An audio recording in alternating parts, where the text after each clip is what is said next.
लघुचाप जनित अदिनिया वर्षार परिबा चाषी स्थिति बेहाल। बांकीर हेक्टर हेक्टर धान और परिबा फसल पानी रे भासुछि। बांकी ब्लॉकर नुआगाँ, कमलपुर, बरहमपुरा, वैद्येश्वर और डंपड़ा ब्लॉकर कुशपंगी, पाथपुर आदि अंचलर शह शह चाषी मानकर धान और परिबा फसल पानी रे पड़ी नष्ट हो जाइछि। विशेषकर धान और फूलकोबी, काकुड़ी बिलरे पानी जमी रहिबा सह नष्ट हेबाको बसिलाणी। केही केही पनिपरिबाकु साग माछ दर में बिक्री करुवा देखिबाकु मिलिछि। आउ किछि चाषी सेमिति पनिपरिबाकु चाष जमी रे छाड़िथिबा देखिबाकु मिलिछि।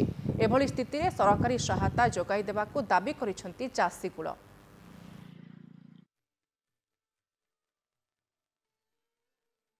आज्ञा वर्षा आमर जोटा धीरे धीरे बाहर कथा बाहर कोबी फूलकोबी से एकाथरक बाहरी पड़ा। कोबी वर्षा सकाशे नष्ट हो गला कारण जो रेट रे जीवा कथा 10-20 टଙ୍କା जाए ये 5 टଙ୍କା कहीं पचार ना अधिक इनकम है कोबीटा अधिक आमदानी आसला जो जहाँ फल वर्षा जो है जोटा 10टा बाहर कथा से जगह 20टा कोबी बाहर।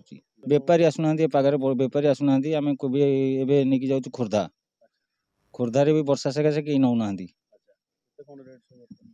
बस्ता तो 200 टଙ୍କା 100 टଙ୍କା एमती जाऊँगी। कोबी बीन सब कांकण पोटल सब चाष कोबी जहाँ वर्षा तो नष्ट हो गला बेपारी कहीं आसुना जहाँ आशा करते पाइबा पाऊनु। रेट कौन 5 टଙ୍କା जाऊँगी परा कोबी गोटाक।